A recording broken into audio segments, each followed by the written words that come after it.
Hi, in this tutorial we will learn how we can write data to a file in LabVIEW and then afterwards read data from the same file into LabVIEW.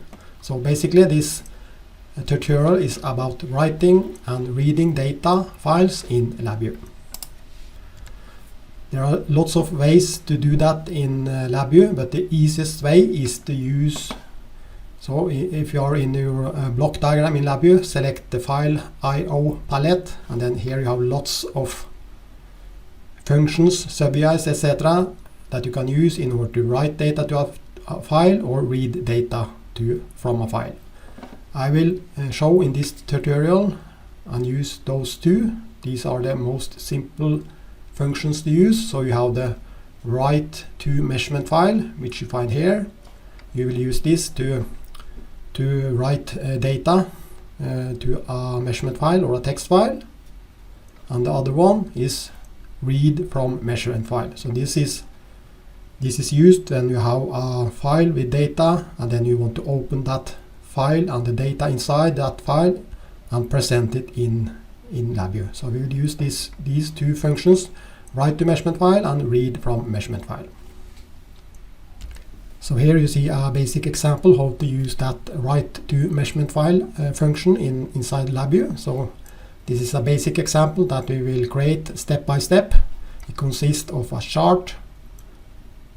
In addition, I will use this built-in random generator to simulate a temperature sensor or whatever. So we will use that one to generate some random data that will be presented in this chart and in this numeric indicator, and the data from that random generator, in addition to be presented here in the chart, will be stored in a file on your hard drive. So here you see the file path for the file, and then you can turn write to file on off, and these are inputs to this write to measurement file. So you can choose to turn this writing to this file either on and off using this on-off indicator, and then you can also specify the file path as an input to this write to measurement file. So let's go to LabVIEW and create this application. So then I have opened my LabVIEW programming environment. I just go to File, New VI, and then we have the front panel and the block diagram, and then I start creating my graphical user interface. So we wanted to plot the data to a waveform chart. So I just create it here, and we wanted to show the value using this random generator into a numeric indicator. So we put it here. Then we can start creating some part of the block diagram. So typically, since you're logging data from using the random generator, typically we want to have a while loop. So then we put it inside a while loop like this. So this is a while loop, and then we need to find the random generator. I just right click here, go to numeric, then you have the random generator here.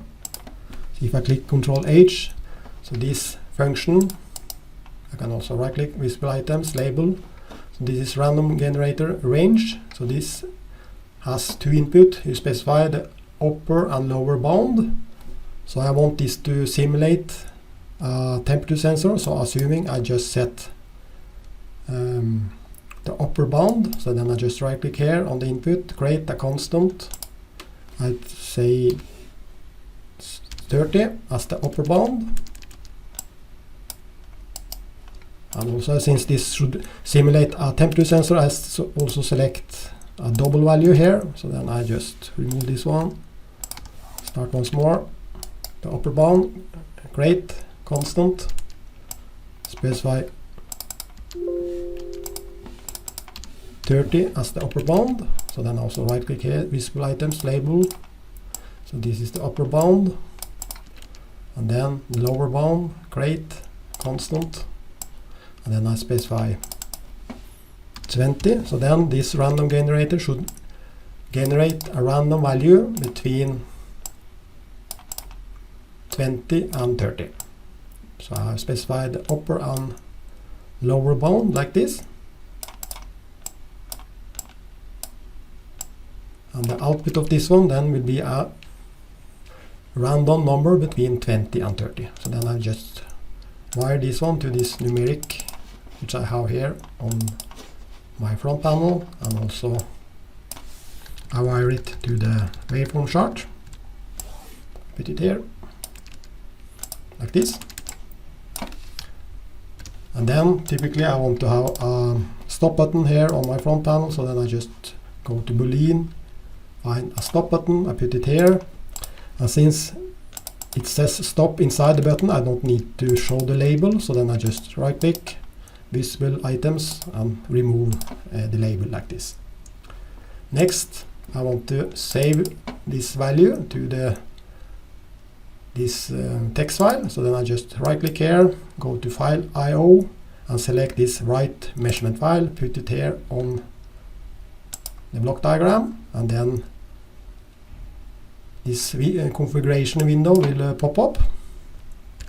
So here are lots of settings. Here you can also specify the file name. I don't care about this one because I will create the possibility to change the file name here from the graphical user interface. But here, save to one file, yes. If file already exists, then you have different options. I just choose to overwrite the file if the file already exists, but you can also use some of the other options. You can use append, then the new data will be appended at the end of the file. Then you can also choose file format. I prefer this text format. Then a file with the extension .lvm will be created. And here you also have different options. I choose no headers. Here the x value time, then typically one column only, so then I select this one. And here you can choose if you want to have, if the file will consist of multiple columns, you can choose to use a tabulator or a comma. I choose to use the tabulator. So this is the settings I will use. Then I just click OK. And then next I want to make it possible to, so if I click here, you see how this write to measurement file has different inputs. You can use all of them if you want to. I will choose to use this enable, which is a true false. So when it's true, data will be written to the file. If it's false, no data will be written to the file. And also I will use this file name. So let's create an enable button on the front panel and a text box where you can specify the file name. So then I just go back to the front panel. I start with this Boolean, so then I just create a checkbox.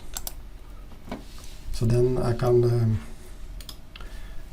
change the label to write to file or something, and then I can turn this on and off like this. And then next, here under string and path, I will choose file path, and then I just make it a little bit bigger.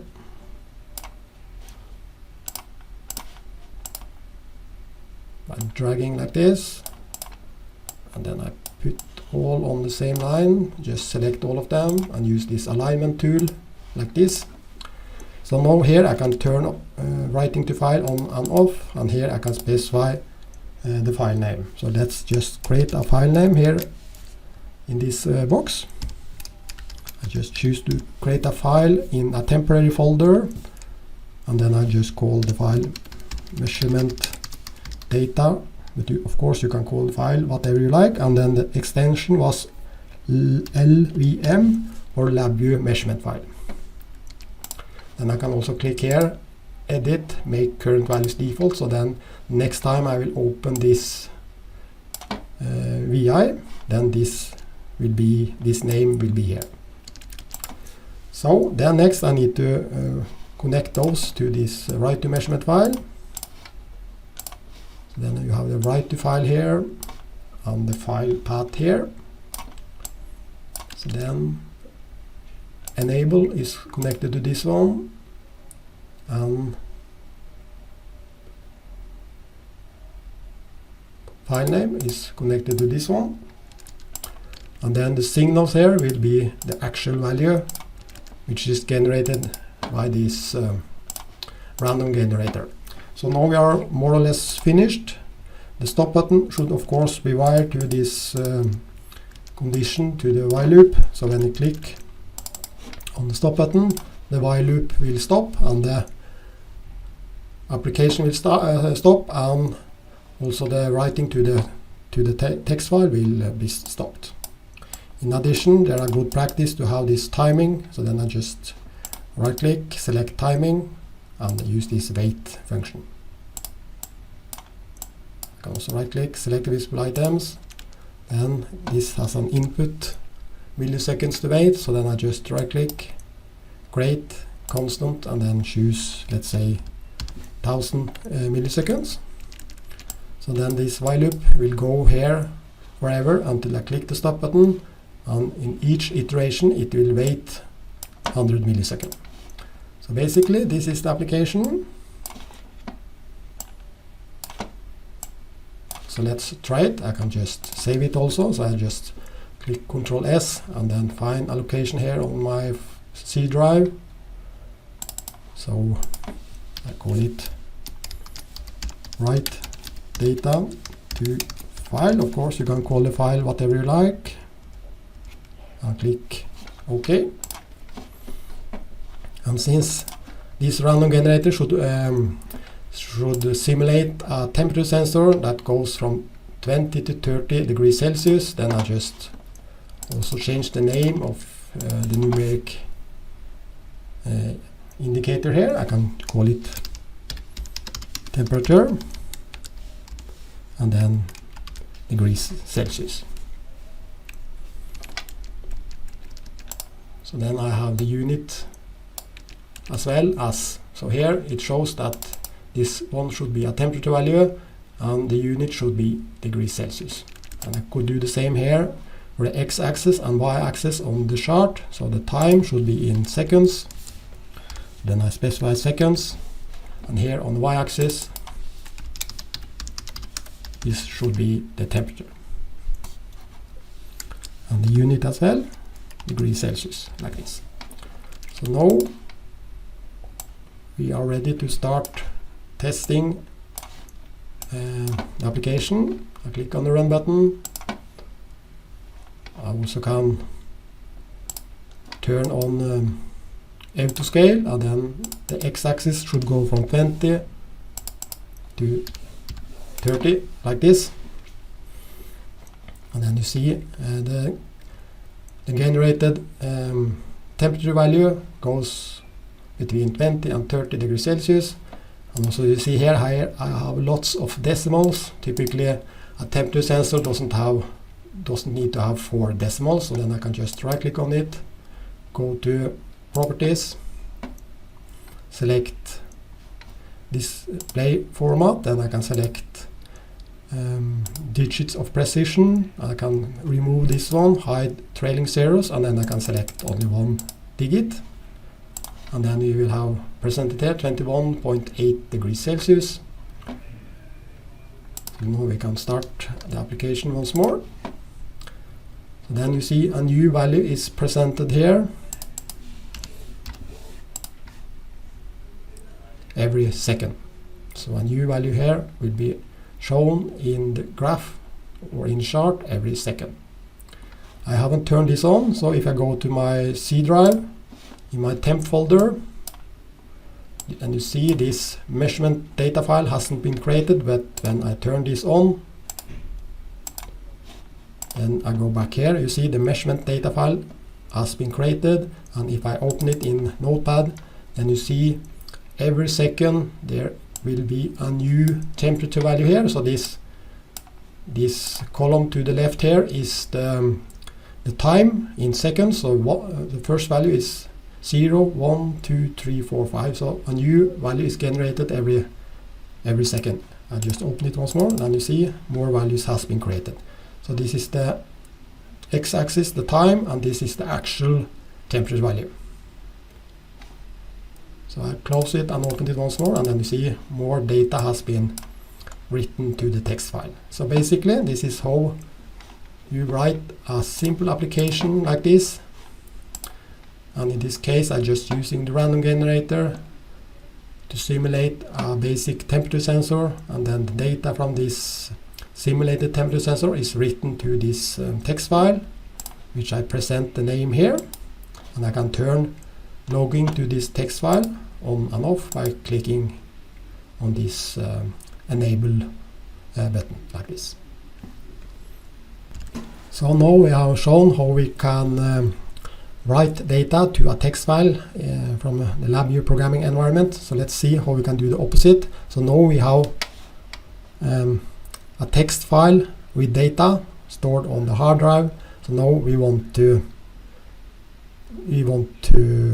open the text file and present the data inside the LabVIEW programming environment. So then basically we use the opposite function. Instead of write to measurement file, then we will use the function read from measurement file, and then we specify the file path, and then we can present the data either in a table like this or in a waveform graph like this. So let's go back to LabVIEW and create this application as well.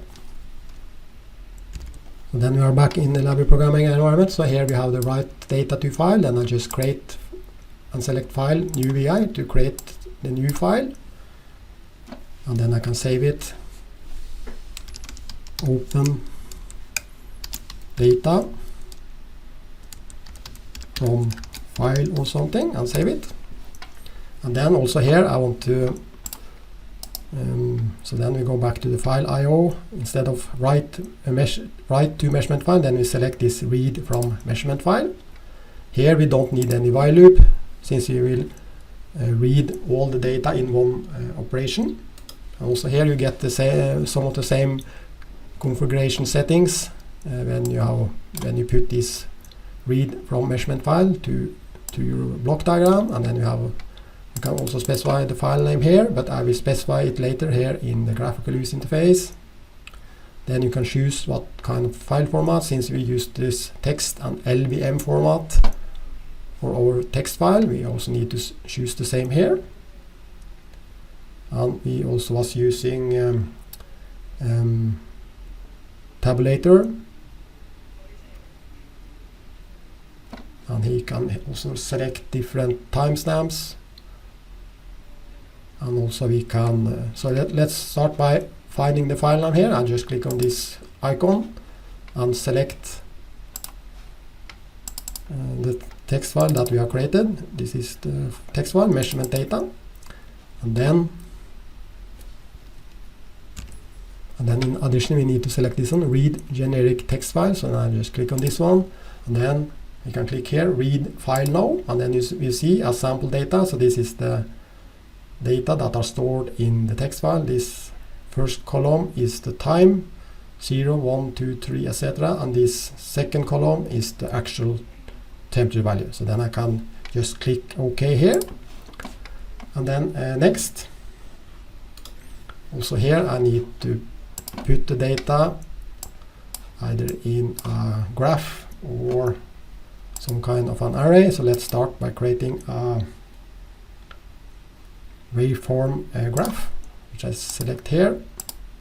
Just make it a little bit bigger, like this. Go back to the block diagram, so then I just select these signals. First, I also need to specify this file path. So I put it here, on top here. I make it a little bit bigger. And I can click on these three dots and select the file that we have created, like this. And I can also select edit, make current values default, and then this value will be saved for later. Then go back to the block diagram. So then the inputs here on this read from measurement file function, we have this file name. So then I just select or wire this file path, which is here, to this input, and then I need to do some transformation here of the data. So this is the output of the file. I cannot wire it directly to the graph like this. Well, I can. Let's see what's happening. Click run, and then you see I get two lines. So this is the red one is the actual temperature values, while this blue one is the time series. So typically I don't want to have the time series on the x-axis, and on the y-axis I want to show the temperature value. So then we need to do some transformation of the data. So then I just remove this one. Then I right click here and search for a small function called convert from dynamic data. I select this one, which you find here. I just put it here on the block diagram, and then you have lots of different options. Since our text file, which is here, is a two-dimensional array, you just select, let me see,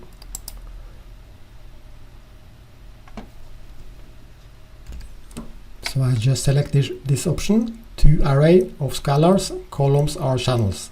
So I select this one, click OK, and then I just right click, select visible items, caption, and then the output of these signals goes to the input here. And now on the other hand here, there will be a two-dimensional of array of type double. So then we can also here on the front panel, we can use different indicators. So if I just right click here and then select list table here, we have different options we can use, or we can use the data container. So let's just use this array, which we have here. And then since this should be a two-dimensional array of double, so then we select just this one, numeric indicator, put it inside the array, and then just drag it to make it a two-dimensional array, and then we just drag in the corner like this. So then this will be a two-dimensional array. You can also hide these if you want to. So you can just right click here, visible items, and then index display. You can hide it like this. And then on the block diagram, I just double click on this one, and then I want to wire the output of this convert from dynamic data into this array like this. Then let's see what's happening now. Click the run button, and then you see the data from the file is presented here in the array. So this first column is the time column, and this is the actual temperature column. Then also here we can choose number of decimals. I can just right click on one of them, select display format, and then select digits of precision, and select one digit like this. So then you see this is the time, this is the temperature value in degrees Celsius. And now we also want to put it here in the plot, and then we need to use one of the array functions which we find here. These array functions are very handy to use when you deal with arrays in LabVIEW. So now we need to use this index array. I just put it here on the block diagram. I also show visible items, and then just wire this one into as an input, and then here I select row and column. So then since the second column in the file is the actual temperature value, so then I select here on the column, right click, create constant, and then select 1 since the index starts on 0. So if I open the file here, so this time column will be index 0, and this temperature values column will be index 1. And then I can wire the output of this one to the waveform graph like this. And now hopefully I just also fix the front the block diagram, make it a little bit neater like this. Go back to the